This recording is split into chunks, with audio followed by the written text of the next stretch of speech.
تباہ کرنے کے لیے ایک صہیونی منصوبہ ہے، یہ اس کا سارا حصہ ہے۔ اور اس کے پہلا پارٹ یہ ہے کہ چونکہ ہمارا قبلہ و کعبہ، حرمین شریفین، قبلہ اول سارا اس خطے میں، مڈل ایسٹ کا جس کے اندر جنگ لگی ہوئی ہے، اس کے اندر موجود ہے، تو اس خطے کو پہلے کیپٹلائز کرنا چاہتا ہے مغرب، اور اس کا جو فرنٹ مین ہے وہ اسرائیل ہے، اور اس کا جو باس ہے وہ نیتن یاہو ہے اور ٹرمپ ہے۔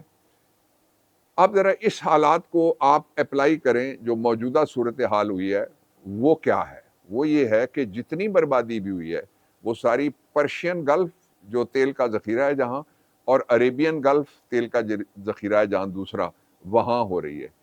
پرشین گلف اور عریبین گلف کے عین درمیان میں اسٹریٹ آف ہرمز، آبنائے ہرمز بہتی ہے۔ یہ 20 سے 25% جو تیل ہے ساری دنیا کا اس آبنائے سے ہو کے گزرتا ہے۔ کس کی بربادی ہو رہی ہے؟ پھر مسلمانوں کی بربادی ہو رہی ہے۔ کچھ لوگوں کا یہ خیال تھا کہ شہید خامنائی ملک سے چلے جائیں گے۔ یہ اب طے شدہ بات ہے کہ نہ ان کے ساتھ جس نے بھی کہا، وہ انہوں نے کبھی تسلیم کیا کہ میں باہر جاؤں گا، وہ رمضان شریف میں صحیح معنوں میں حسین ابن علی کی سنت چلے، علی کرم اللہ وجہ الکریم کی سنت پہ چلے، اور وہ جب شہادت کا وقت آتا ہے تو شہید وہ نہیں ہے جس کو بھاگتے ہوئے پیچھے سے گولی لگ جائے، وہ شہید نہیں ہونا چاہتا، موت سے ڈر کے بھاگ رہا تھا۔ شہید وہ ہے جس کے پاس زندگی اور موت کے درمیان کا فیصلہ کرنے کا وقت آ جائے، چوائس کر سکے کہ میں نے زندہ رہنا ہے یا میں نے شہید ہونا ہے، اور وہ شہید ہو جائے۔ ان کی بیگم ساتھ گئی ہیں شہادت میں، ان کی بیٹی ساتھ گئی ہیں شہادت میں، ان کی نوازی ساتھ گئی ہیں، بیٹا گیا ہے، داماد گیا ہے، اور کچھ 40 سے زیادہ دوسرے افراد ہیں جو شہید ہوئے ہیں۔ اس لیے وہ تو سرنڈر کرنے والے نہیں ہیں۔ ایران نے کہہ دیا ہے کہ یا فتح اور یا شہادت، امریکہ سے گفتگو نہیں ہوگی۔ اب یہ جو سمجھتے تھے کہ امریکہ کا نام ہی کافی ہے، جب وہ آئے گا تو کام ہی کافی ہے، اور جو جائے گا تو ایران نہیں بچ سکتا، میں ان کے لیے کچھ کی پوائنٹس اس جنگ کے چوتھے روز پہ آپ کے سامنے رکھنا چاہتا ہوں۔ سب سے پہلے یہ ہے کہ ایران کے بارے میں کیا عمران خان درست تھے؟ بالکل درست ثابت ہوا عمران کی ایران کے بارے میں پیشن گوئیاں، نمبر 1۔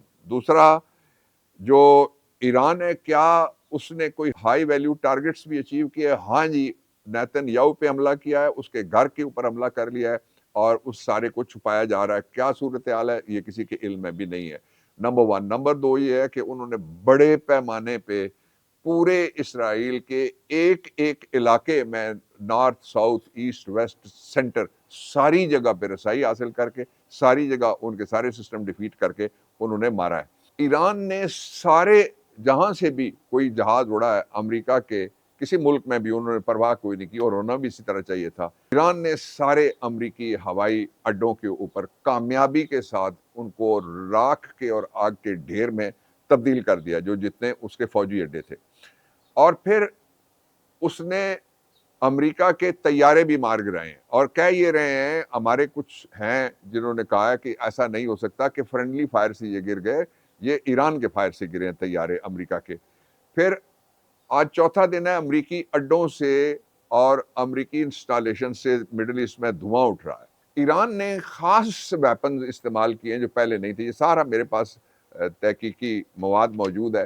شاہد 238 یہ ان کا ایک ڈرون ہے، استعمال کر کے آئرن ڈوم اور پیٹریٹ میزائل ڈیفنس سسٹم اس کو برباد کر دیا ہے سارے پورے مڈل ایسٹ کے اندر۔ جو ابراہم لنکن طیارہ بردار جہاز ہے ان کا سب سے بڑا سمجھا جاتا ہے، اس کی جو سٹرپ ہے جہاں جہاز اتر سکتے تھے وہ برباد کر دی ہے بمباری سے ایران نے کامیابی کے ساتھ، اور اس کے نتیجے میں اب اس کے ہوائی جہاز سٹنگ ڈکس ہیں۔ پھر جو ڈیک پہ اسٹیلتھ جنگی طیارے تھے وہ تباہ ہوئے، ان کا ملبہ دیکھا جا سکتا ہے، جو سیٹلائٹ سے تصویریں ہیں، یہ میں اسی کی بات کر رہا ہوں، امریکہ کے طیارے وہ بھی تباہ ہوئے ہیں۔ کویت اور بحرین میں بہت افیکٹو حملے کیے اور بہت بھاری نقصان انفلکٹ کیا ایران نے۔ F-35 جنگی طیارے، بحری جہاز اور ریڈار سسٹم، اس کو بھی تباہ کیا ایران نے۔ پھر ابراہم لنکن کو پیچھے ہٹایا گیا ہے اس نقصان کے بعد، جہاں اس کو ڈپلوائے کیا گیا تھا۔ اب جو ایران کی آفیشل کاؤنٹنگ ہے، اس کے نتائج ذرا میں آپ کو بتانا چاہتا ہوں۔ 560 امریکی فوجی علاقوں میں ایران کا دعویٰ ہے یہ۔ جلتے ہوئے oil tanker strait of Hormuz میں، ابنائے ہرمز میں جو ایران نے جلائے ہیں وہ دیکھے جا سکتے ہیں، تصویریں ان کی موجود ہیں۔ اسرائیل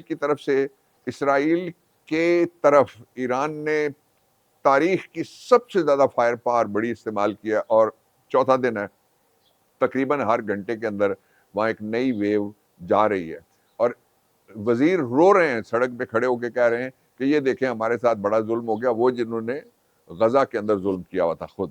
چین نے ایران پر حملوں کی مذمت کی ہے، اور چین جو ہے وہ بھی نشانہ ہے۔ اس کے ساتھ امریکہ پرووکٹیو ہے بڑا، تائپے کے مسئلے کے اوپر، تائیوان کے مسئلے کے اوپر، لیکن چین ٹائم بائے کر رہا ہے، اور اگلا اگر کوئی کسی جگہ پہ کوئی کانفلکٹ نظر آ رہا ہے اس کانفلکٹ کے علاوہ، تو وہ فلپین کے علاقے اور تائپے کے علاقے، چائنا کے علاقے، اور وہاں جو امریکن ڈپلائمنٹ ہے وہاں نظر آ رہا ہے۔ اچھا، چائنا نے ایک بہت بڑا جو امریکن بانڈز لے کے رکھے ہوئے تھے نا، اس کو پتہ ہے ہم نے کس طرح کھیلنا ہے، تبھی تو وہ یہاں تک پہنچا ہے، وہ بانڈ اس نے سیل کر دیے۔ چائنا نے ایک اور قدم اٹھایا، فوجین ان کا طیارہ بردار جہاز اور آبدوزیں جو ہیں وہ خلیج میں انہوں نے بھیج دی ہوئی ہیں۔ اس کے ذریعے سے جو امریکہ کے کمیونیکیشن ہے ان کو جام کیا جا رہا ہے۔ پاکستان میں بھی ٹیلی ویژن جام ہوئے تھے اور ہیک ہوئے تھے۔ ایرانی جنرل امیر حاتمی نے کہا ہے کہ ہمارا جواب بہت مضبوط ہے، یہ جاری رہے گا، اور یہ وعدہ صادق 4 ہے، اس کا آغاز ہے، اور جس طرح وہ کہتے ہیں کہ حتمی موت تک ایران پہ حملہ ہوتا رہے گا، امریکہ اور اسرائیل کہہ رہے ہیں، یہ کہتے ہیں کہ حتمی فتح تک ہم جنگ جاری رکھیں گے۔ عمران خان کے حوالے سے آج ایک بڑی خبر یہ ہے، جو اسلام آباد ہائی کورٹ میں ہیئرنگ ہوئی ہے، اس ہیئرنگ پہ میں نے اسلام آباد ہائی کورٹ میں کھڑے ہو کے ایک میڈیا ٹاک کی ہے جو آپ کو پرسپیکٹو دے گی کہ کیا ہے، لیکن یہ المیہ ہے کہ جو رائٹ ٹو لائف ہے اس میں علاج پہلا حق ہے، کانسٹیٹیوشن اس کو پروٹیکٹ کرتا ہے آرٹیکل 9 کے ذریعے سے، اس کے لیے بھی سپریم کورٹ نے کہا آپ نیچے جائیں، اور بڑی عدالتیں اگر کہیں گے نیچے جائیں تو یہ بھول کے کہیں گے، جو میں نے یہاں ہائی لائٹ کیا ہوا ہے، جو ذرا سنیے گا، کہ ان کے پاس پاور ہے، کیونکہ جو ٹرائل کورٹ ہے اس کی اور جو اپیلیٹ کورٹ ہے پاور کنکرنٹ یعنی برابر ہوتی ہے، اور وہ تسلسل کے ساتھ ہوتی ہے۔ عمران خان کی رہائی کا وقت ہے، پاکستان پہلے ہی بہت شدید مواقع کھو چکا ہے، پاکستان کو جس اتحاد کی، نیشنل یونٹی کی، کنفیگریشن کی، اپنی پوزیشن کی اسٹرینتھننگ کی جو ضرورت ہے، وہ یہ جو رنگیلے ہیں یہ نہیں کر سکتے، اس لیے عمران خان کو نہ صرف مؤثر علاج کی صحتیابی تک ہاسپٹلائز کیا جائے، بلکہ ان کو فوری طور پہ ان کے خلاف جو جھوٹے مقدمے ہیں، سیاسی قیدیوں کے خلاف جو جھوٹے مقدمے ہیں، اور جو لوگ گم شدہ ہیں، وہ فوراً مسئلہ حل کیا جائے، حالات ٹھیک ہونا شروع ہو جائیں گے۔ پاکستان پائندہ باد۔